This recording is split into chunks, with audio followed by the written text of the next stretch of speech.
Hi friends, thank you for tuning in to the Concussion Coach podcast. I am Bethany Lewis, the Concussion Coach.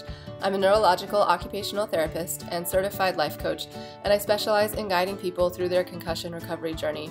I am passionate about helping people understand their injury, speed up their recovery, and reclaim control over their life post-concussion.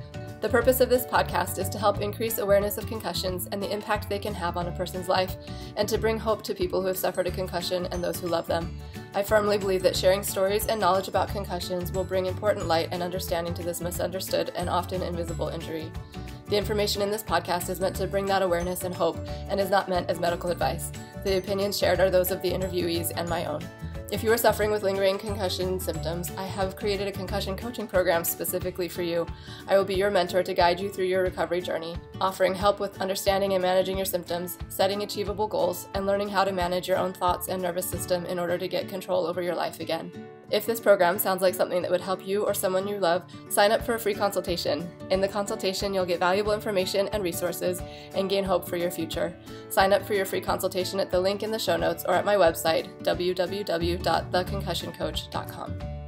Hi friends, welcome back to the Concussion Coach podcast. Today I have Rylynn Hall joining me. Rylynn is a freshman attending BYU and studying exercise science. She hopes to attend physical therapy school for postgraduate school after serving a mission for the Church of Jesus Christ of Latter-day Saints. Her dream is to be a physical therapist for athletes and support athletes with traumatic brain injuries. Rylynn was a vision therapist for a year where she helped patients with post-concussion visual problems. She recently attended the annual COVD optometry conference where she learned more about the visual effects of concussions. Rylynn also helps run a TBI support group for young adults and teenagers. Rylynn is the oldest of 5 brothers, and so oldest of 6 kids, right? 5 brothers? Yes. That's me too. And I went to BYU and I studied exercise science. We have a lot of fun. Oh my gosh, best friends. Yeah, right? So she's the oldest of 6 kids with 5 brothers and loves being outside, music, and drawing. So Rylynn, I'm so excited to get to know you better. Thanks for being here today. Of course. Thank you so much for having me. Yeah. So tell us about your injury. How long ago did it happen? What happened? Yeah. So actually this September will be my 2-year anniversary, which is crazy.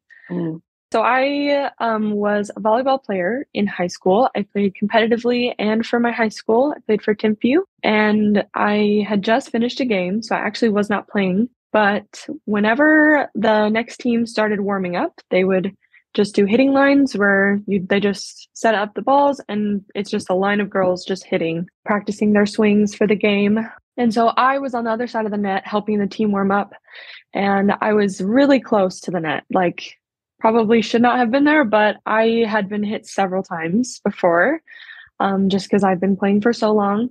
And I was leaning down, picking up a ball off the floor because you have to move them quickly so no one steps on it, breaks their ankle or anything. And so I was leaning down, picking up a ball, and I turned. And as I was turning, a ball hit me straight on my right eye. So kind of that area. And so I got hit there. And I was like, oh, okay, this just kind of stings for a bit. I've been hit before, it's fine. But I immediately lost my balance and I didn't know where I was. I knew, I could reason where I was. I was like, okay, I'm at a volleyball game, but I had no sense of direction. And so I started feeling more balls hitting me. So I just kept getting hit and I was like, okay, I need to get out of here because I can't see. And so I started yelling for somebody to get me off the court. And so then one of my teammates just held my arm, helped me off the court. And then a bunch of staff came, started asking me questions, and I was totally with it. I could answer all their questions. I knew what my name was. I knew what my address was, but I just couldn't see. I couldn't open my eyes. And so, which was really strange. And I was pretty scared about it too, because it's kind of concerning when your eyes won't open. Yeah. And so, so I was trying to open my eyes and I couldn't. And so they got the trainer over and he helped me onto a bench. I wasn't very steady, so I couldn't really walk easily. And so with concussion protocol, one of the telltale signs, I guess, of the athletic world is that they hold a flashlight, in front of your eyes, see how your pupils respond. And they couldn't because my eyes wouldn't open. And so he's like, I don't really know what to do. And so my parents were actually gone at one of my brother's baseball games. And so he said, okay, I'm going to call an ambulance if your parents aren't here in like 15 minutes. And I was like, what? Like, this is that serious? I just never knew that like concussions were something you went to the hospital for. And so I was like, okay, I guess. I mean, yeah, I can't see, so that's probably a good idea. But my parents got there and they took me to the ER. And in the ER, it took me about 3 hours for my eyes to open. So I was just sitting in a dark room and my eyes were just closed and I just physically could not open them. It was such a weird experience. I'll never forget, like, my body just not responding. Wow. And so, yeah, so I was just sitting there, just in a dark room. And then when they finally did open, they tested my pupils and like my eyes were almost black. Like my pupils were huge. And the ER, I specifically remember the ER doctor saying, wow, your pupils are huge. And my mom saying, so she has a concussion, right? And he's like, yeah, sure. I mean, I think so. And she's like, okay, so do we like avoid screens? Can she go to school? And he's like, just have her like, rest. And then when she feels better, like have her go back. And so I kind of went into it not really knowing what to do. And did they do anything else for you at the ER? No. No. Okay. And they're like, okay, sounds good. You can go home. So I was like, okay. And I still couldn't walk. I was like super wobbly. And did they do any other testing at the ER? I did get a CT scan. I forgot about that. So I did get a CT scan for any bleeding, brain bleeding. And so they're like, okay, everything looks good. There's no bleeding, so you should be okay. So then yeah. Can I ask you another question? Sorry. So yes. Did they, I assume so you physically, you couldn't get your muscles to open your eyes. That was the issue. And I assume they could like hold your eye open. If they did that, like I assume they tried that too. If they did that, were you able to see at all? So if they did that, so my eyes would just were up. So like when you sleep, your eyes are up. So my eyes were up. So it was like, I could kind of see at the bottom of my vision, but it was super blurry. Your eyes at all. You couldn't move them. Could not control, and I couldn't get them to go down either. So it was like, even if they opened, because the trainer actually did try to do that. And so he tried to open my eyelids, but my physical eyes were like up, looking up into my head, I guess. But yeah. Oh my goodness. Wow. Okay. And so you still couldn't walk. You still couldn't see. Yeah. And you could open your eyes though sometimes at that, like by the time you went to the ER? Yes. So I could open my eyes then. But the minute we walked out into the bright lights, I was like, oh, a total light sensitivity. And so I just closed my eyes the whole way. And then I think I just went to bed. And the trainer actually was really good at checking up on me. And he actually told me, don't come to school. I remember it was like on a Thursday night that happened. So he's like, don't come to school on Friday. Just take the weekend to kind of get better. And so I did. But again, I was like, can I look at screens? I just had no idea. And so I'm sure I Googled, my mom Googled, what do you do? Because we were really just so lost. But I rested for a few days. And then after about 2 days, I was more steady on my feet. But I was also, at the time, I was just kind of like, let's just get back into it. I'm tired of resting. And I've always been pretty self-motivated. I've just wanted to keep going. I don't like to take breaks. And so I wanted to get back into playing volleyball. And so they had the return to play protocol that they did. And so they're like, okay, how do you feel today? And I'm like, I'm good. And I will admit that I lied. I wanted to get back into playing. So I just kind of ignored it and a lot of the other girls on my team were like, oh yeah, I've had a concussion before from volleyball. You get hit and it takes a few days, but then you give it about a week and you're good. And so I was like, okay, well, if it's going to be a week anyway, I might as well just make it a little faster. But the trainer was actually really good at not believing me because it was pretty obvious that I was not with it.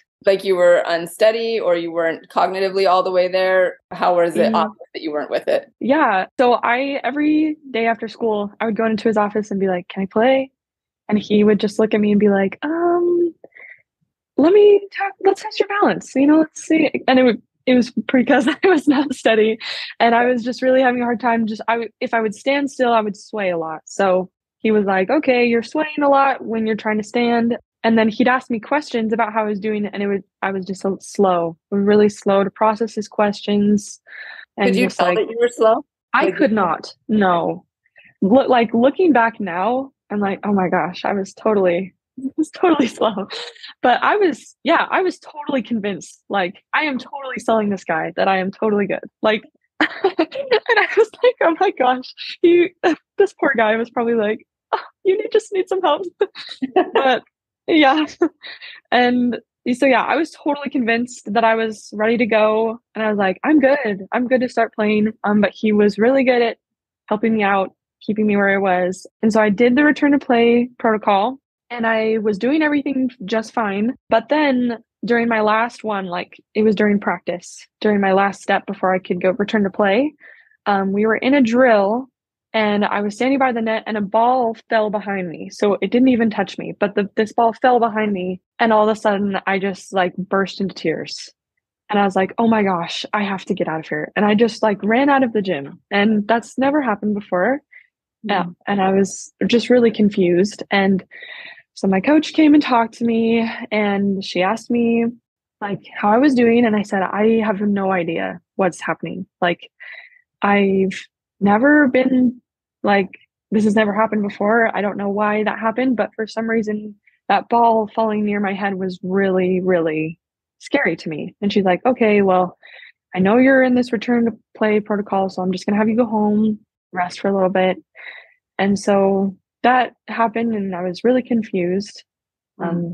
So yeah, another thing, and just a lot of things that were clear signs that I was really struggling, but I had no idea that I was even related to concussions. So interesting. How long did it take for your eyes to stop being dilated to go back to normal? Yeah, see, I actually wouldn't know, because I don't think I even checked up on it.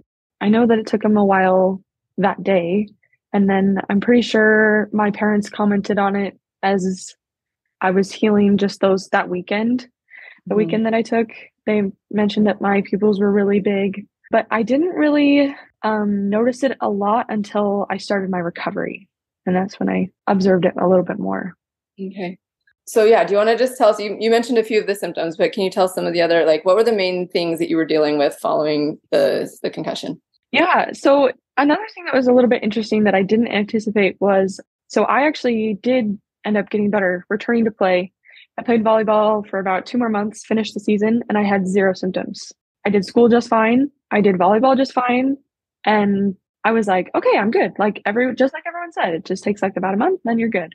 And so I was like, even after that, the time when you got scared from the ball being near your head, that was kind of the last thing. You were fine after that? Yeah. So like a week after that, I still had a few symptoms. A week after that, I was completely fine. So, and I was fine for about those 2 months that I was playing. And so September, I got hit. And then November, like October was totally good. So the end of September and then October were like great. And then randomly in November, I started to have really, really bad headaches. And I've gotten headaches before, just like every teenager does. You don't sleep well, or you just are, doing a lot of schoolwork. But I could always kind of anticipate when they were coming. I'm like, okay, I stayed up really late working on this paper. I'll probably have a headache tomorrow. But headaches started coming when I did not anticipate them. It was like completely random. And I started to get pretty frustrated, because I was like, oh my gosh, I do not have time for these headaches, and I'm sleeping well. I'm drinking enough water. Like, I don't know why this is happening. And so, but these headaches just kept coming.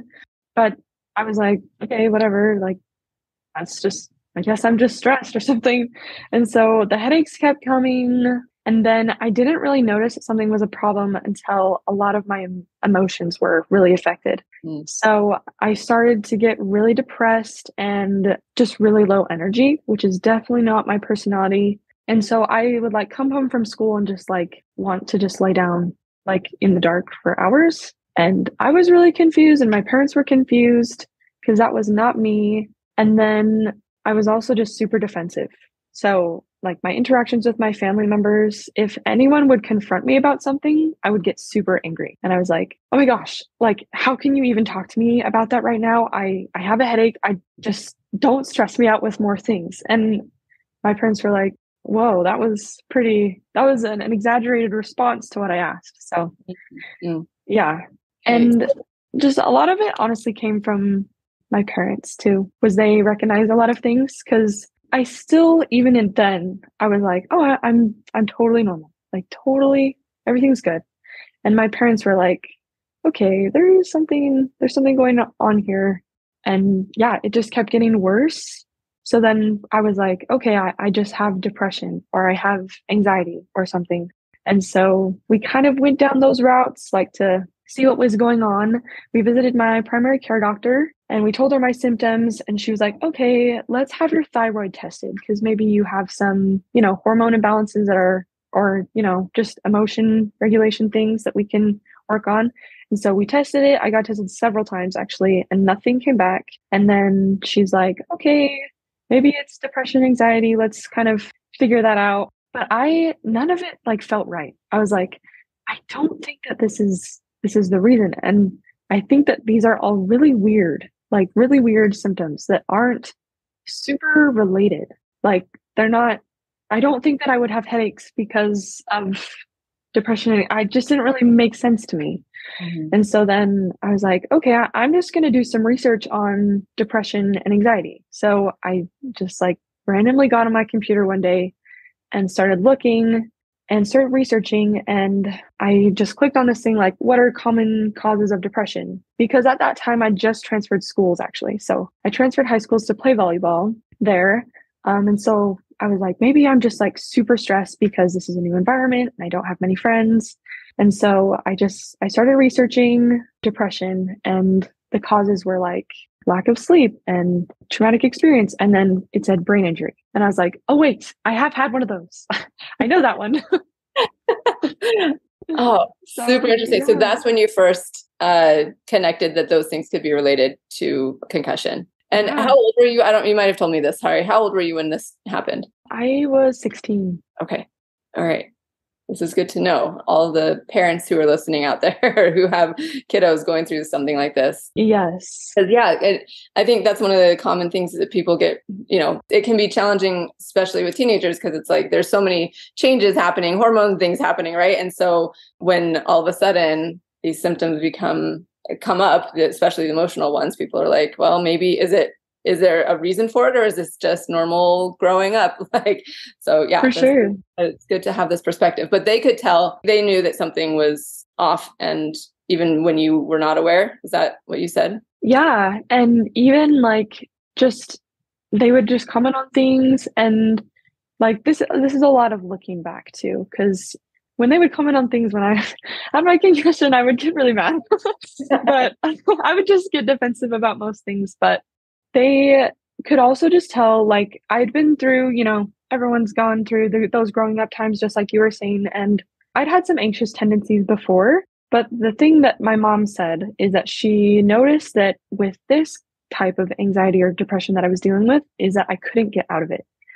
And she describes it that there was just like this darkness to me and darkness surrounding me that she'd never seen before. And it was because all of the, anxious tendencies that I'd had before, I'd have like a night where I was super anxious about something at school or a volleyball game or a test or something. And then I would freak out a little bit, and she'd talk to me and kind of calm me down. My mom is great at calming me down and just talking through things. But she noticed that now, like at that time, she would talk to me and it would get worse. And I would just she would talk to me and I'd say, I don't know what's wrong. Because she'd ask like, okay, why do you think you feel this way? I'd be like, I have no idea. Like there's something wrong with me and I don't know what it is.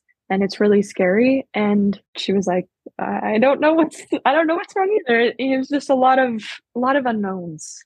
Mm-hmm. Yeah, that can be so scary. So when the symptoms started happening again in November, you said it started with the headaches and then the emotional stuff, the anxiety, depression, defensiveness, irritability. Were there any other like physical symptoms that you were aware of, or was it just kind of mostly emotional and headaches? Yeah. So another one that I was it's just so funny how unaware I was. But when I would get fevers when I was a kid, my eyes would get really hot.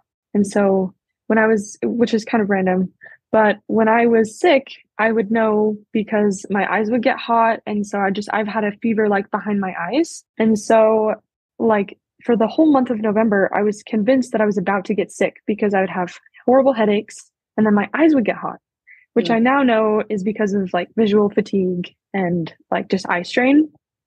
But I would just go through school and be like, oh my gosh, my eyes are burning. I must have a fever.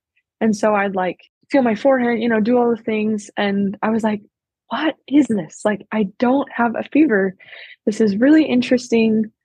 Another thing that I just remembered was that I actually struggled with sleeping before my accident. I wouldn't say it was like insomnia, but I was definitely a lighter sleeper, and I had trouble like staying asleep the whole night and falling asleep in random locations. But that totally started happening. I started falling asleep at school, which had never happened.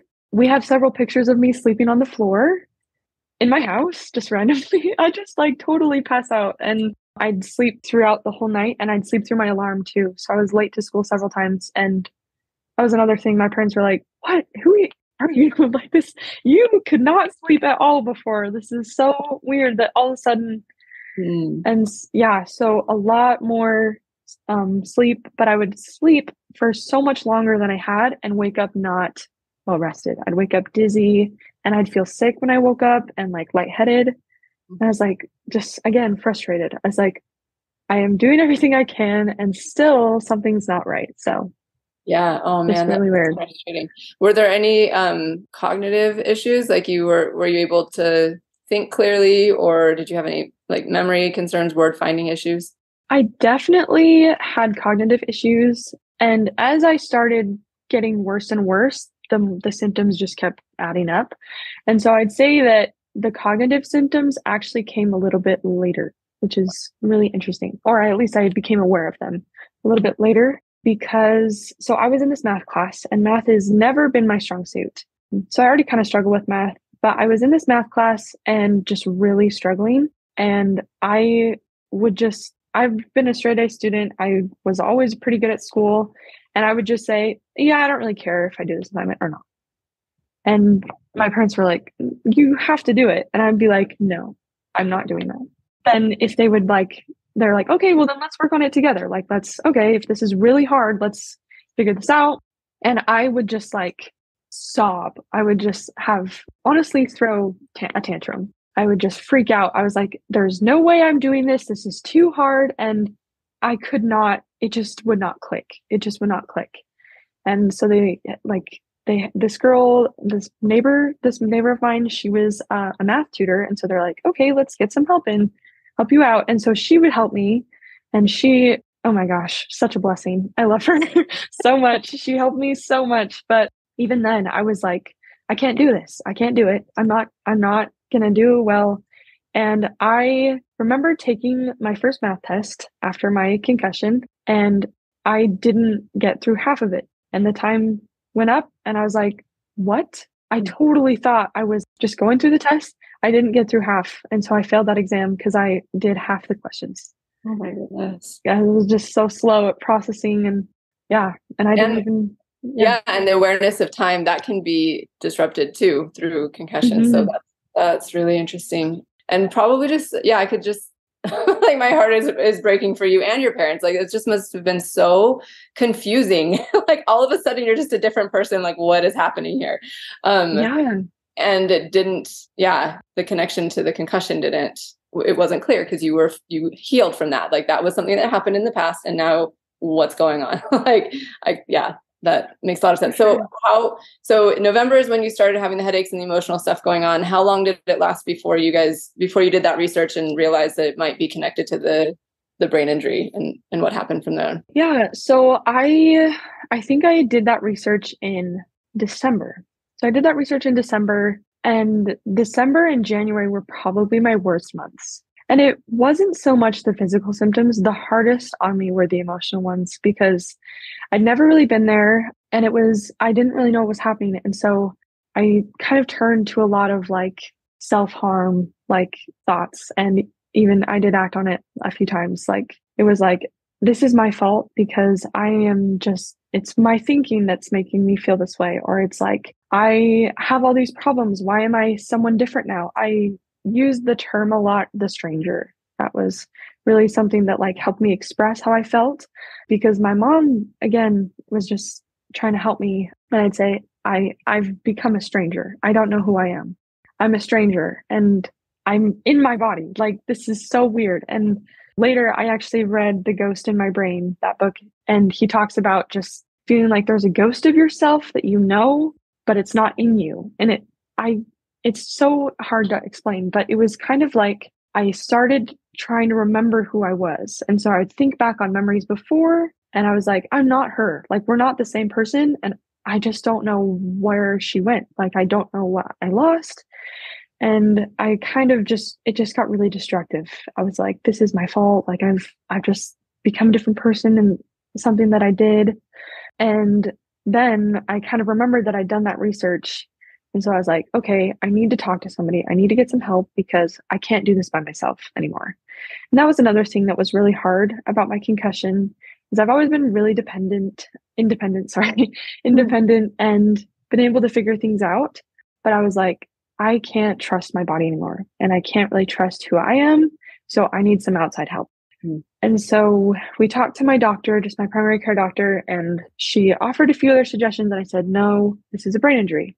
And she was like, okay, well, I would like to try this first. And I said, no, this is a brain injury. I just knew it. And I just, after that research, it was like, this is what it is, because I'd researched so many things. We tested my thyroid, done other tests, and I was like, this is a brain injury. And so she referred us to neural effects.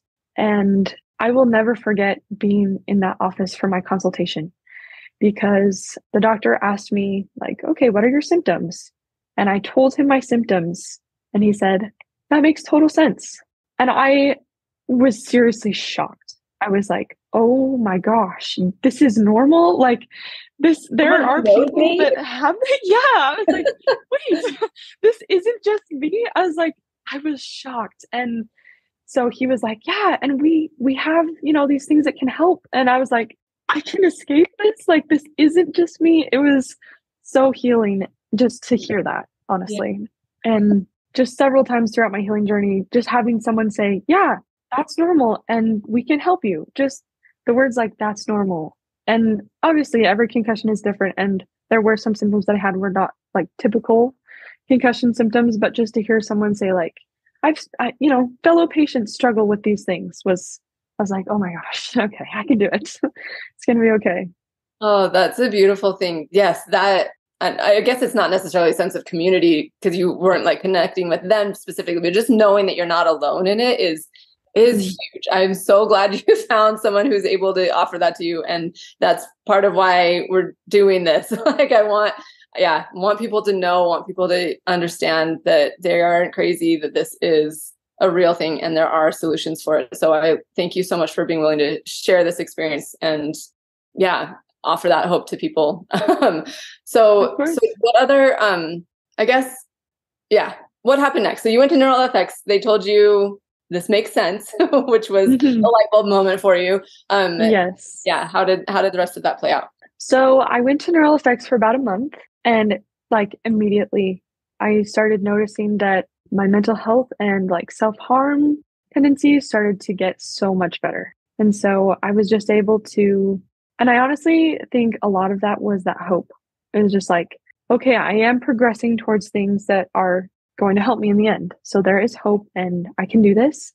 And then I was actually still at the time playing volleyball and doing school and working. I was just still doing everything. And that was another reason that it was so hard, was my symptoms were so bad, but I was like, well, life doesn't stop for anyone. Like, I can't just say, I'm sorry, I'm just not going to do school. So, and I would say that all the time. I'm like, do you just expect me to put my life on hold? And my doctors would say, yes, do it.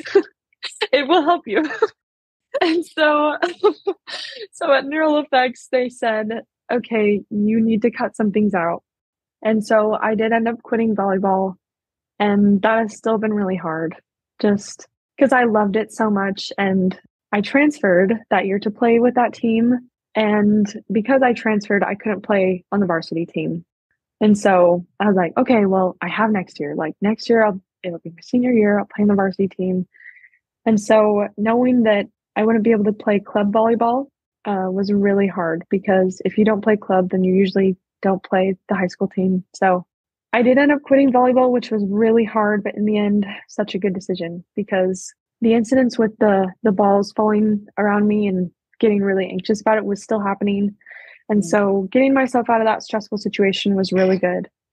So I quit volleyball, and then he's like, and you can also like take less classes at school. And I was like, what? No, we're not doing that. I was like, no. I was just and looking back, I'm sure it was also concussion related. I was super stubborn, super like insistent on things. And I was like, no, I can't, I don't have time to quit school or, take less classes. But I did quit volleyball and I quit any other after school activities. I did keep working just once a week though. And I told my boss and she was really helpful. So I was blessed to have so many people that understood my situation and helped me out. And then, so I did a lot of neural effects and things were going well. My cognition was better and I was just, processing things a lot better. And then we did the Brock string activity and I almost threw up and it was really horrible. And they were like, okay, I think you have some visual problems. And my headaches hadn't gone away. I was still experiencing a lot of my physical symptoms. So they referred me to a physical therapist and a visual therapist. So I went to new sight vision therapy and physical therapy at just Intermountain Healthcare, I believe. And my physical therapist was like the best. He understood everything and was so gentle with my head. And just having those people that understood was like such a blessing. And so he just like worked out a lot of tension in my neck that was preventing my cranial nerves from functioning properly. And I just had so much pent up strain. And then so I did that for about 2 months. And then vision therapy, I started in February and ended in August. So that one was a lot longer, but that therapy of any of them helped my physical symptoms the most. So interesting, right? The eyes, man, they dominate. Yeah. So I really quickly, just so that people who are listening are aware. So Neural FX is a sister company to Cognitive FX. And so they do kind of similar things. And it's generally more for people who have had a more recent concussion, more acute injury. And yeah, they do great things. So Neural FX. And then the other thing that you mentioned was the Brock string, which for anybody who's not familiar with that, that's basically just a string that has 3 beads on it. And I've seen actually some places do it with 5 beads, but it has beads on it. And you basically are just trying to get your gaze to jump from one bead to another and walk between them. And that's working on the visual skill of vergence, so convergence and divergence. And so that's a really good indicator. If that's really challenging for people who've had a brain injury, then that's good indicator that vision therapy might be a helpful thing. Or you can just that activity can be really helpful in restoring that vergence skill. So anyway, so you went to new sight vision therapy and to the physical therapist. And you said, so it took about 2 months with the physical therapist. Did that resolve a lot of the things? Like, were you in a better place? You like graduated from that?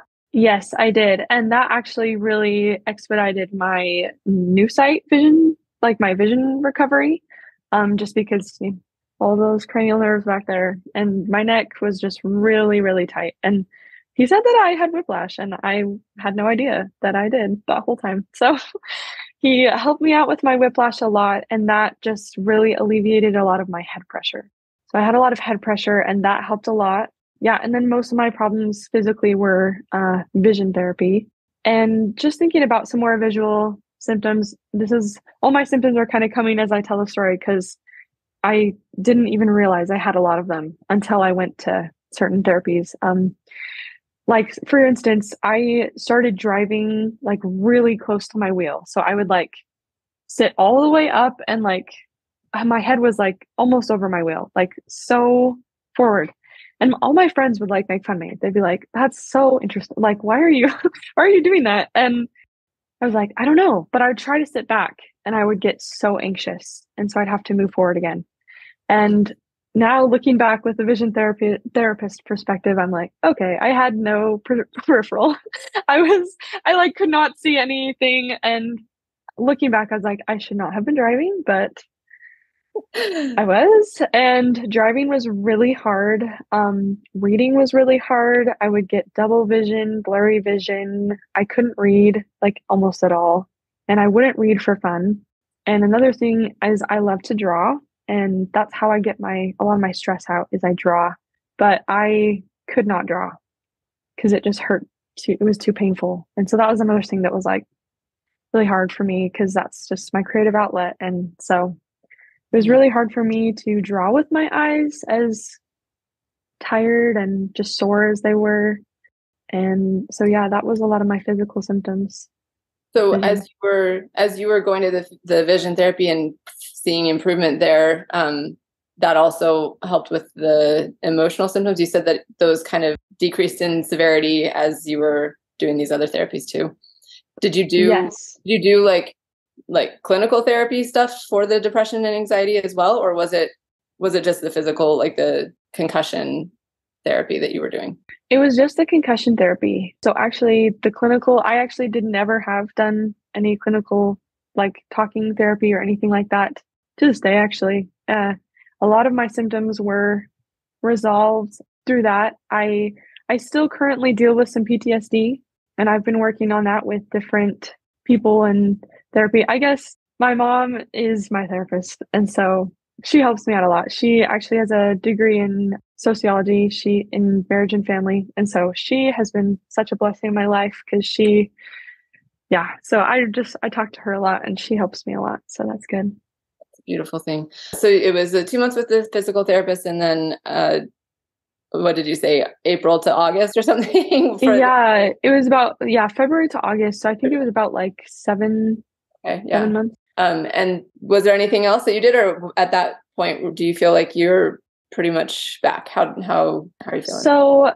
So I felt like I honestly was just like, let's just get the physical symptoms out of the way because I just could not function with them. School was so hard and it was hard for me to be around other people too because I was like, and I would kind of think of it like as a tank. So I would start the day with an amount of energy in the tank. And then as I would do certain things, the tank would go down and I would deem activities expensive for my energy. And so I would go to school, and after school was about half. My tank was drained. So school was very expensive. And so I'd usually have to rest. Dark rooms were my favorite. I just rest in my dark room. I practiced a lot of mindfulness, which also really, really helped. That was awesome. And another strange thing was that I really loved candles when I had my concussion because cognitive neural effects talked about like having multisensory activities. And so I would like candles. And I would just like sit in my dark room with my candles. And I was like, okay, somebody totally is going to walk in and be like, is there a seance going on? But I just loved my candles and they just brought me so much peace. And I was like, okay, we're good. So I don't know, something random. I don't know if any of the listeners can relate, but that was my thing. No, it's helpful to know the things that, help to de-stim and help calm the system down. So candles and a dark room were a thing for you. That's awesome. What else? Mm-hmm. What else helped you? What else did you find along the way that helped your system to calm down? Something that helped me a lot was having like one friend that knew. So I actually had a really hard time talking about my experience because I would just get so emotional, or I would think like, oh, like this is such a long story. Nobody wants to hear about it. Or I would get often like, oh yeah, I've had a concussion. Like I know how that is. And it was definitely not the same. And so I had like 2 friends that really knew. I'd been friends with them at the beginning. So they'd seen me go, because I just transferred. And so I did know 2 people going into the transfer. So I had my 2 friends going into the school that I knew previously. But I didn't know many other people. And I also was scared of interacting with people because I was like, I am an angry person and nobody wants to talk to me. And I don't think I can control myself around them. And so that was a really big source of anxiety for me. And oftentimes I would prefer to either sit in my car or like the bathroom during like lunch or like school events because I was like, I just can't. But having like one friend that knew was so helpful because I could confide in them and I could say, I'm really struggling. Can we go to my car and sit for a bit, or can you just like hold on to my arm because I'm kind of wobbly walking down these stairs or something like that. And so having those people, and my family of course all knew, and so having like my family that knew and could accommodate for my needs, and then I also communicated with my teachers. So having my teachers aware and like my two friends, so just like really establishing a support system really helped me out.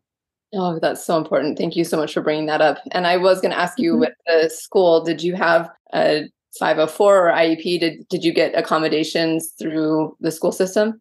So by the time I knew what was kind of happening, we did apply for a 504, but it just is a long process.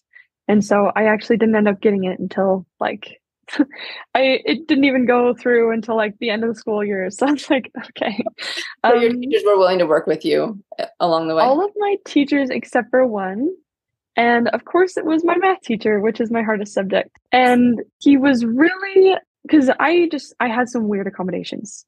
One of the things that I asked him was if I could listen to music during his tests, because I would fall asleep and my eyes would just get so tired. And so I would listen to really loud and fast-paced music to help me stay awake. So I would do all my homework like that. I would just really just blast music and just like to keep me awake. And if I had music going, then it would kind of help me like pace too, because I, just like you're saying, I had no sense of time really. I was like, I could be here for 2 hours and like not even notice that my test was done. So the music would really help me keep the pace. And he was just totally unwilling to work with me. I was like, can I listen to music in your test like this? And I explained to him why, and he'd say, I don't see how that applies to a concussion. Or, yeah, I don't think that actually fits your accommodations that I have here. And I'm like, well, my accommodations say that I need help and I have visual and like these problems. I was like, I know it might not seem like it relates, but it does. It's just weird. But he was not willing to work with me. Another time I sat down to the test, I looked at the paper and all these like just math equations were just swimming on the page. And I was like, I just stood up in the class and I said, I'm going to throw up. And he's like, you're in the middle of a test. And I said, I don't care, fail me, I'm just leaving. And so I just ran out of his classroom because I was like, I can't do this. And he didn't let me take several quizzes because I had to leave because I couldn't do it. I would look at the page and be like, I can't, my eyes are just, or my nausea would flare up. And so I'd have to leave. His class was also at the beginning of the day. And so I was late several times because I slept in. And again, I would get ready for school and take like an hour and a half and not even notice. And actually, like now that as I'm better, just the better I've gotten over this whole journey, the more I've realized like, wow, okay, oh, this is normal. Because I just all of a sudden started getting much faster at things. And I was like, wow, I'm so fast. Like, what? And so, yeah, that was, my time management was not great.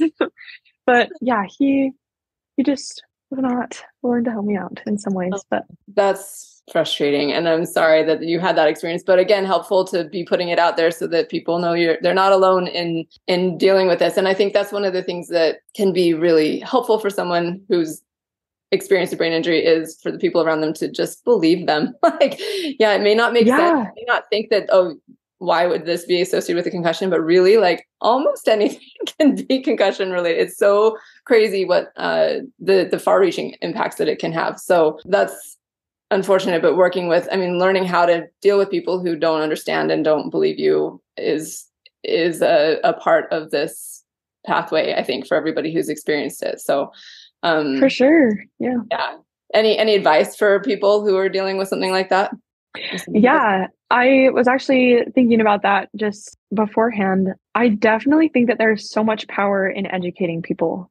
Like when I was struggling with all these symptoms and I would talk to my teachers or like people that I met, I would be afraid to tell them because I would often explain it like, if you see someone walking in the hall with a cast on their leg, or if you see someone with, I don't know, a brace, you're like, oh, they're obviously injured. They might need help or they're in pain. And I would often say to people like, I am going to start a line of t-shirts that say, I am concussed. Here are my symptoms. Read it on the back, like just people just didn't know. And so I think like, just don't be afraid to express your concerns because they're valid. And the more help that you reach for, like the more chances that you'll get. Obviously, there will be people like that one teacher that won't understand and won't give you the help that you need. But I would just really like to express that you deserve it. Like you are going through something so hard and it's impossible to do it alone. It really is. And so just really communicating with people what you need and not feeling bad for it, which I definitely did, is really, really helpful. Yeah, that is so important. And I think it's a topic that comes up a lot, like who to tell, how much to tell, and understanding.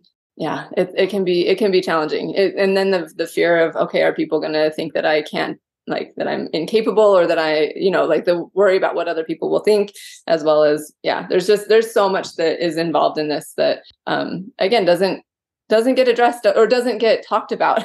People don't recognize this part of this injury either. For sure. I have a client right now who's looking at, they're starting a new school year. She's in high school. Were there other accommodations that you found particularly helpful that if, somebody's in high school, they might want to look at getting? I am not totally sure. My counselor was amazing. She was very good at like helping me. And I actually eventually did drop that math class, which was so much stress relief and so much just, I was like, okay, we're done. And so I wish that I had more advice about accommodations that you have access to, because I didn't access them soon enough. So I'm actually not sure, but I'll tell you about some self-made accommodations that I just applied to myself.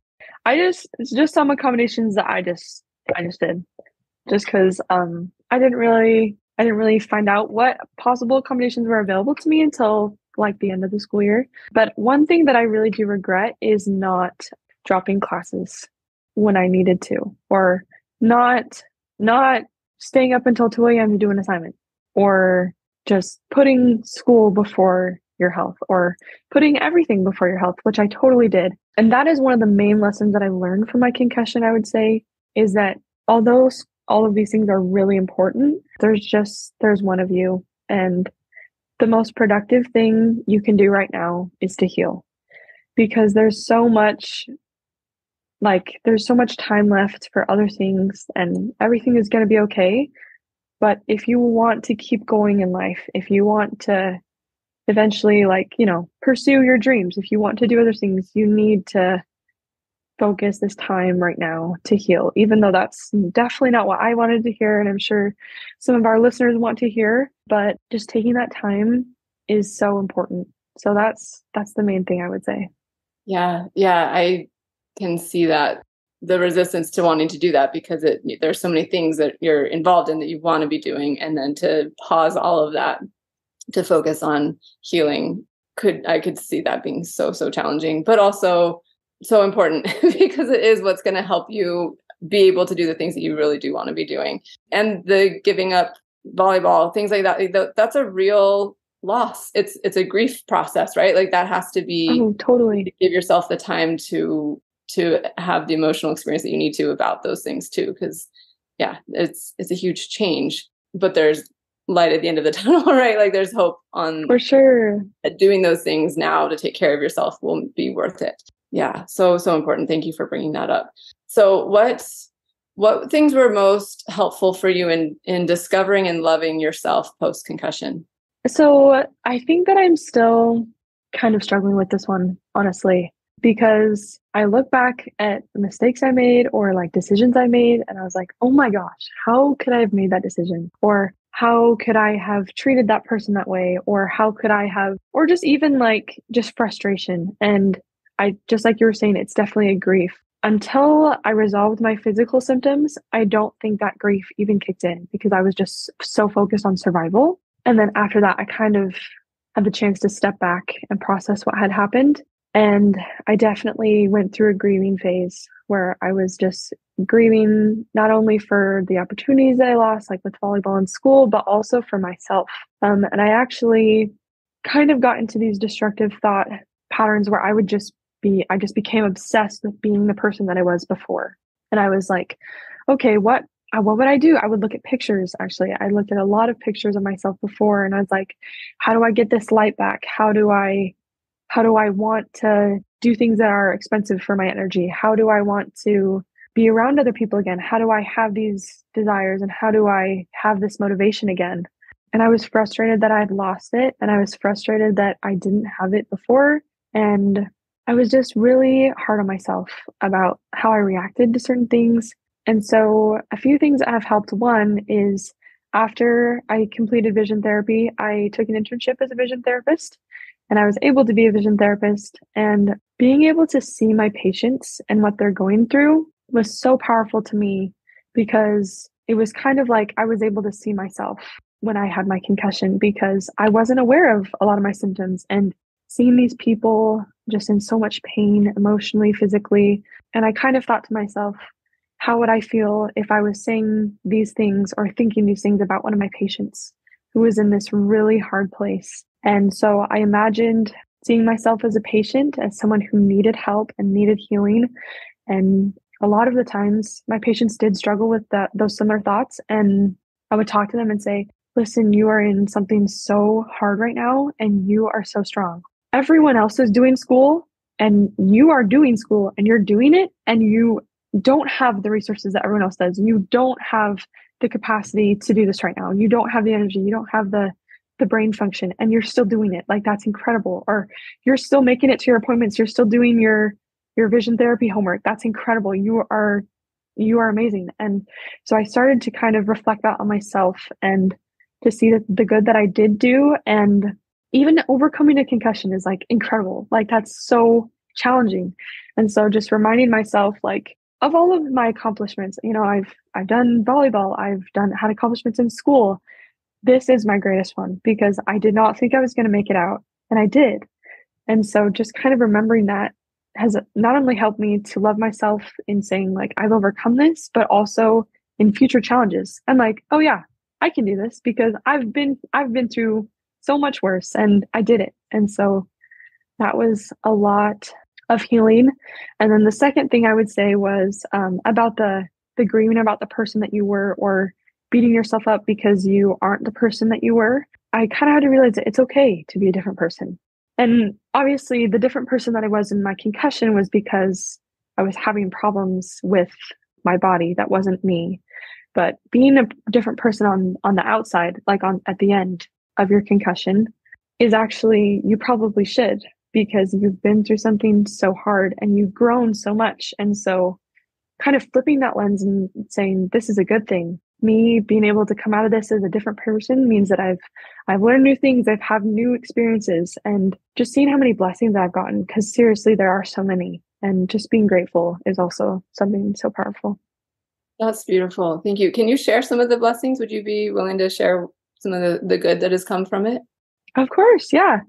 So kind of along those lines about, like, helping my patients is empathy. Not only for other people who suffer with concussions, but just people in general.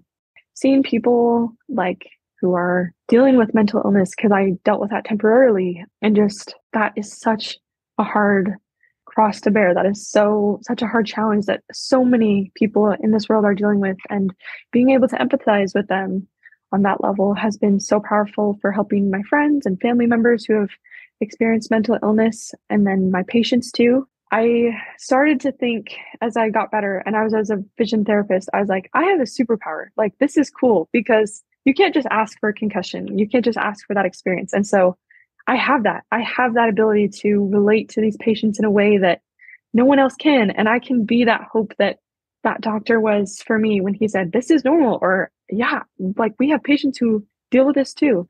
Being able to say to my patients, I've been there. Like, I know what you're dealing with, has been so healing for me, and also for them to say, this had a purpose, and now I can turn this and use it for good. And also helping people and just turning outward and serving has also been so healing.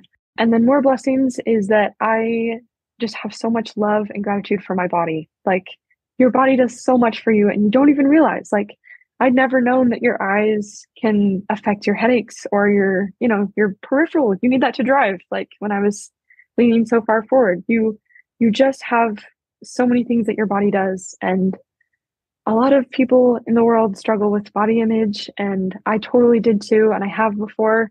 And just thinking like your body is incredible like tool to experience life. And when it works, that's incredible. Like all the functions that your body does is incredible. And so that's just been another thing that has helped me overcome issues that I had before. And even today, like just remembering your body is a living machine that is helping you experience life. So beautiful. Thank you so much for sharing those. I really appreciate that. And such powerful knowledge gained and growth that has happened. I love that. Thank you. And what you were saying before reminded me of something. Just, I don't know, just recently I've had idea of that wherever you are is okay, and like loving and accepting yourself where you're at is so important. And I just like a bunch of different quotes came into my knowledge and awareness recently that I like wrote a post that I put on Instagram and Facebook, and if it's okay, I'm going to take a second and just read it because I think it applies really well here. And it did feel like I felt kind of inspired to like put it together. So I'm just going to read it really fast. For sure. Yeah. So it's okay to be wherever you are, even if it's not where you want or hope or aspire to be.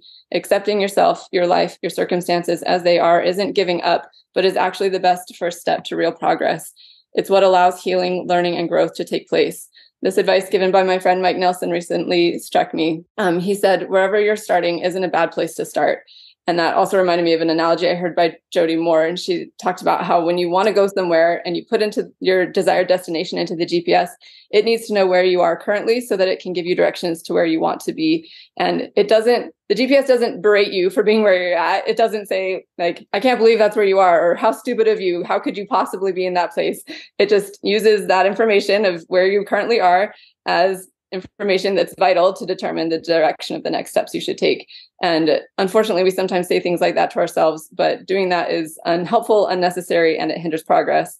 I recently did an interview with Dr. Duvall. Actually, you know him. Yeah. And he said that early in his career, when he asked his mentor what they should do with a patient with a particularly difficult case, his mentor said, let's start where they are and go where they ain't. And so I think that just kind of applies whether you're hoping to heal from an injury or improve a relationship or get healthier or grow in any way. First, assess where you are with love and compassion, acknowledge it, and go from there. Starting where you are is exactly the right place to start.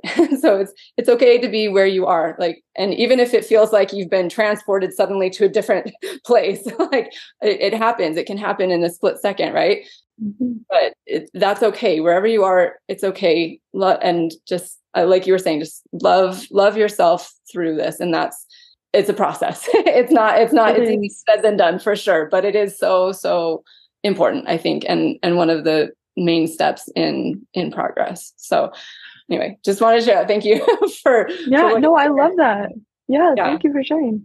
Thanks. Yeah. So what advice would you give to people who are let's go with this one. What advice would you give to yourself early on, or somebody else who's dealing with a concussion at the kind of the beginning stages, or just figuring out that they have a concussion? What would you tell them? Yeah. So I have thought about this a lot just in general. Like if I could go back in time and change something, like what would I change? And I just think just an emphasis on hope is so important because actually for a while after my brain injury, kind of once I got physically better, I kind of shut out everything. A lot of I actually tried to recall certain memories from my concussion, and just the only thing that I could remember was just this overwhelming sense of darkness. And so there is so much darkness in a concussion and in this journey. Honestly, there's so much darkness, but I think that I would tell myself from the beginning, like, just keep having hope. And I think throughout this whole journey, hope was honestly the thing that kept me going. There were several times when I wanted to give up because my therapies weren't working as fast as I wanted to, or I wanted to give up because I was just so tired. I was just so physically done or so emotionally done.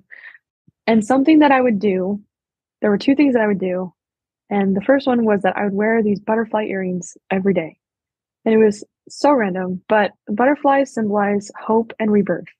And so I would just wear these butterfly earrings and be like, I have hope today. And even if I did not have hope that day, I'd be like, it's in my earrings. So I have hope. And even if I can't feel like I have hope, I'm just going to put it out there, just that I have hope. And like, I just came up with these little things that even if you can't convince yourself that you have this, just doing something like wearing butterfly earrings is like, that's enough. Cause sometimes that's all you can do. And so I just wear these butterfly earrings and say, I have hope today and it's going to be okay. And I'm going through this journey and I'm going to like come out new and everything's going to be good and there is hope. And then another thing that I would say is kind of like a motto and became a motto between me and my mom, which she'd say it all the time. I'd say it all the time. It comes from the Beatles song, Here Comes the Sun. And because I would just tell her all the time, I'm like, it's so dark. It's so dark in here. There's just darkness in me. There's darkness around me. And I like to be in the dark because it helps my symptoms. And I was like, I just want to be able to go outside and just feel so much peace and just like be able to know that the sun is here. And the song talks about the winter melting away and like the sun's coming. It's been a long, lonely, cold winter, but we're here. We've made it. And so my mom bought me this yellow journal and she was like, this is with our theme. It's like the Here Comes the Sun theme. And so I would write down in my journal how I was feeling and just kind of reflect. And that was just a motto that I would have. And when I was really, really down, I would listen to that song and say, it's coming, it's coming. And even if I didn't think it was, and there were several times where I'd heard the percentage, like when I first started vision therapy, they said there's a 20% chance that your symptoms won't go away. And constantly throughout the journey, I was like, I'm the 20%, it's not going to work. This is not working. I'm not getting better. I'll never be the same. I'll never get better. My symptoms will never go away. But I would just kind of say this, like, it's coming. It's coming. It's not here yet, but the sun is coming. Like, here comes the sun. And actually, I filmed myself walking out of my high school. I get emotional. I did not think I was going to make it. And so I filmed myself walking out of my high school because I didn't think I was going to get through that school year. And I did. And so I filmed myself walking out and I said I did that. And then I listened to Here Comes the Sun on my way home in my car because the sun had come and I made it. And so even if you don't feel like you are, celebrate those moments. Film yourself walking out of your school. Film yourself accomplishing a homework assignment. Film yourself, take selfies. Just celebrate those moments because it's so important to have that joy and to have these milestones of hope to keep you going. That's so beautiful. Thank you so much for sharing that. And I love that concept of celebrating the small things along the way because it can feel so overwhelming getting better, right? In air quotes, like the point of that just can feel so far away and so impossible. But those small things and recognizing the good that happens every day is key. It's so important. There's this concept of like shortening your lens, like when things are so overwhelming and so hard, what can I do right now? Like what good things have happened today, and just trying to remember those things is really important. And that's beautiful. Thank you. Because and along with that is acknowledging the hard, right? Like knowing that it is hard. This is a hard thing that we're going through. And yet there are these things that we can look to. Thank you for that. Sure. It sounds like your mom was a great support. I imagine your whole family was. What advice would you give to people who are loving and supporting those who are dealing with something like this? Yeah. So one thing that I would say is I would get a lot of advice from people when I was going through this. And most of the times it would either make me upset or it was an advice that I could not apply. So people would say, just like be more positive, or like, it'll be good in the end. Or I don't know, just be patient. And that honestly was really hard to hear because it was like, this is my life. Like I'm doing these things every day. Like I'm just trying to get by right now. And so hearing over and over, just be patient, like, be positive. It was like, I'm just trying to get through the day. And so I guess what I would say is I definitely, in my case, understanding and just listening was so much better than trying to reason through things or trying to offer advice, just because a lot of it was like, they'd be like, okay, so you're dealing with this. Okay, let's try to solve it. And most of the times I'd be like, it doesn't really have a solution. I'm really struggling with this, and this is a like physical problem as well as like an emotional problem. And so I don't really know how much I can actually do. So I'm not really sure how to phrase that one, but just a lot of understanding and knowing that and helping that a person accept where they are at that time, kind of what we were talking about before, but like not focusing so much on what you still need to do because it's daunting as it is, but saying, we're here and that's okay. And I love you right here. And we're going to get there eventually. But for now, let's just focus on this. Let's just pick this goal. And kind of just helping people where it helps. So like my mom buying me that journal and saying, here comes the sun with me. Like it's kind of random, but just kind of saying, you're here. And obviously we both want you to be here, but that's not going to happen. And so let's just take where we're at and do the best we can with it.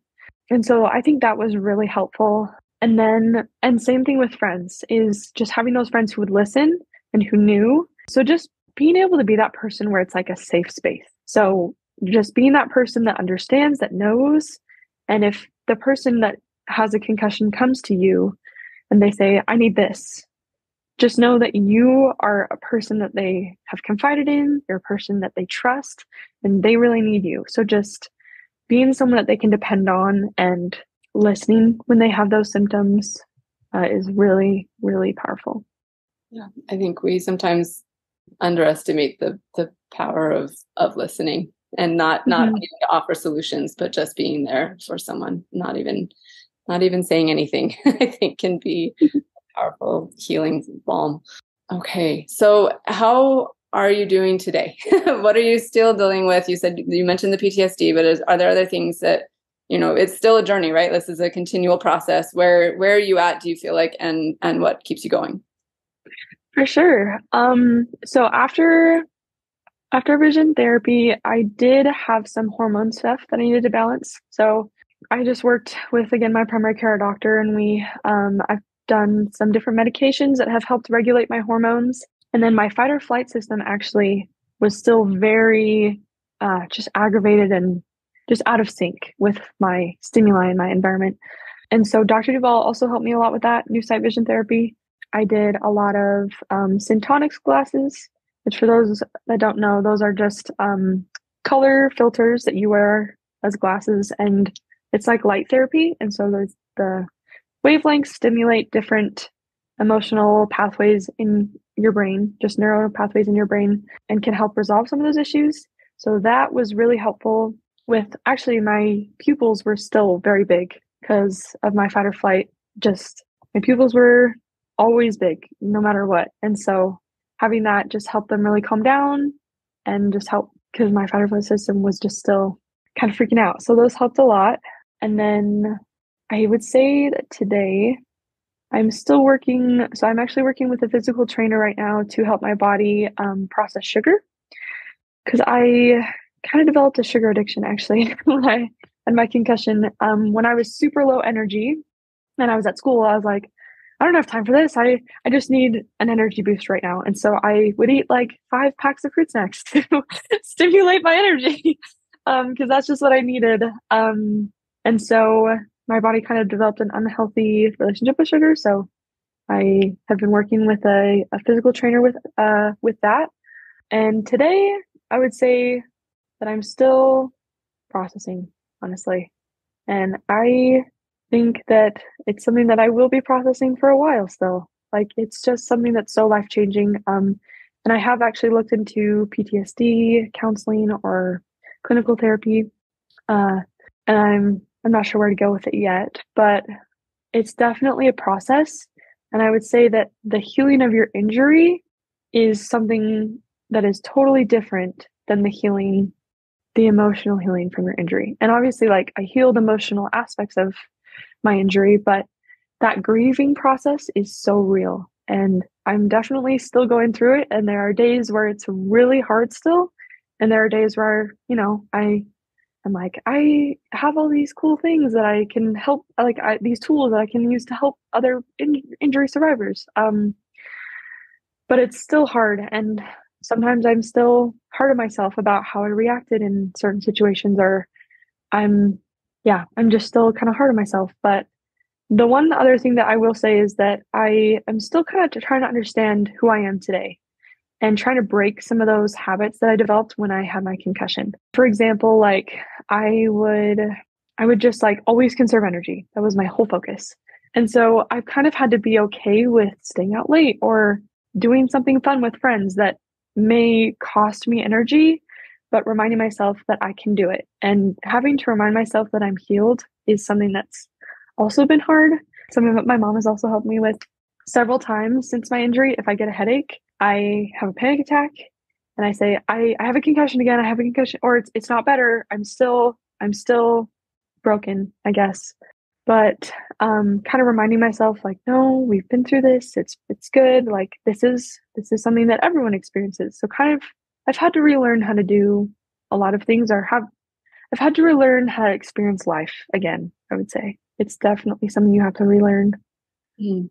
That's such an interesting and good point. Thank you for bringing that up and for your honesty and openness about like, it is still a process. We're still working on it. And that's okay, right? It's okay to be where you are. It's actually a beautiful thing to be where you are. For sure. And you've gone to college and you're doing that. Like that's amazing. How has that experience been for you so far? Yeah, it's crazy. So I took this class that I had to do lots of reading for, and I was kind of worried to take it. He's like, there's lots of reading every night and it's summer term, so it's really fast. And I was like, oh, I don't know, like my eyes, I'm just kind of worried because I couldn't read for so long. But I did it and I did it totally fine. And I would read and I'm like, oh yeah, I don't have symptoms. And that's another thing that I would say with the healing process is this year I actually made goals that pushed on my anxiety triggers with my concussion. So I made a goal to read 35 books this year because I was used to doing that before. And I was still kind of, after my concussion, I was like, oh, I can't read. Like that'll make me feel really bad. That's going to, increase headaches. But I just decided I'm going to read 35 books this year because I can and I can do it.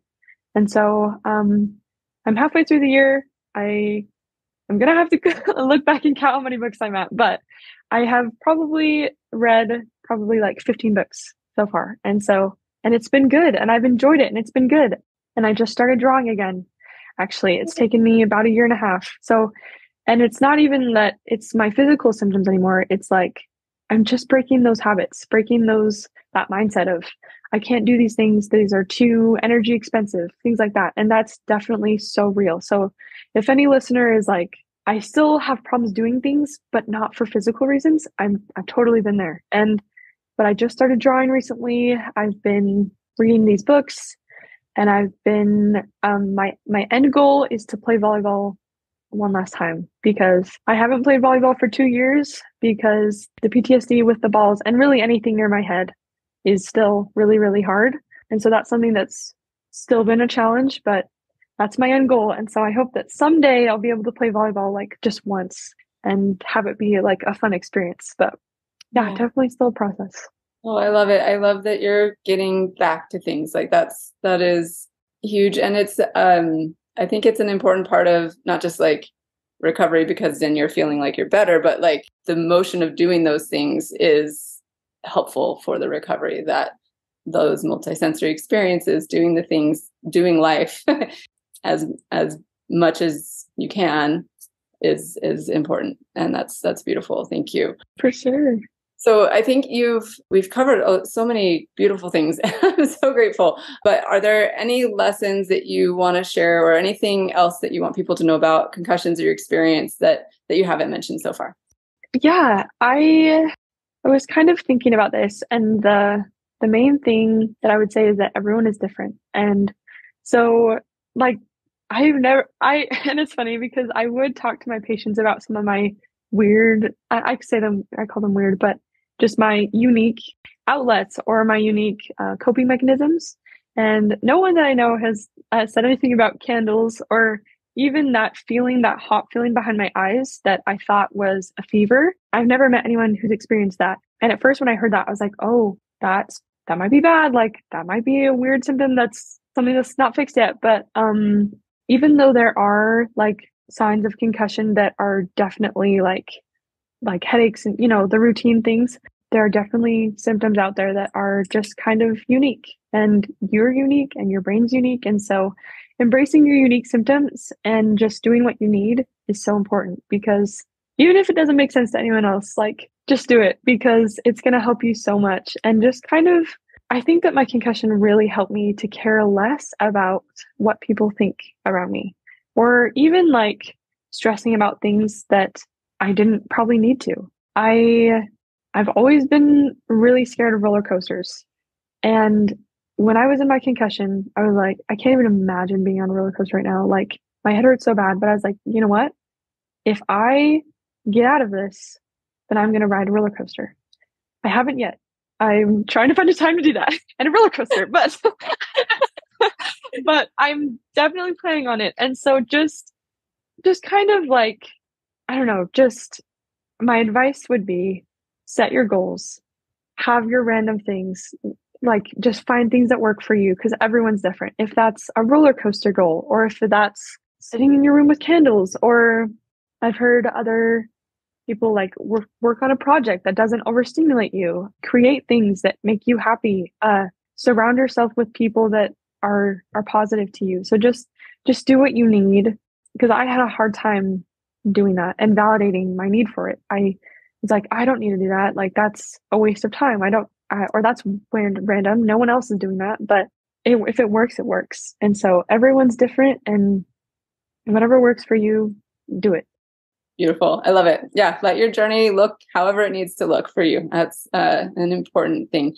Well, thank you so much. This has been, I think, really, you've brought up unique things. And I love that. Like there are things that everybody's journey, everybody's story is so different. And yet there are so many similarities that it can be so beneficial for others. So thank you for taking your hard and making it into something that's going to be really helpful for other people, and for continuing on. I think it's very inspiring. So thanks for sharing your journey with us today. And I wish you all the best in future endeavors. It sounds like you have exciting things to look forward to. It's beautiful. Thank you so much. Thank you so much for this opportunity. I've loved it. Thank you. I'm so glad you listened in today. I hope you have gained some helpful insights and inspiration regarding dealing with and recovering from concussions. My goal is to create more awareness and education about concussions and the fact that there is so much that can be done to improve life after someone has had one. Help me spread the message by liking, commenting, rating, and subscribing to this podcast, and share it with others who would benefit from hearing it. There are more resources available on my website. And again, if you or someone you love would benefit from concussion coaching, sign up for a free consultation using the link in the show notes or at my website, www.theconcussioncoach.com. Thank you. See you next time, and take good care of that amazing brain of yours.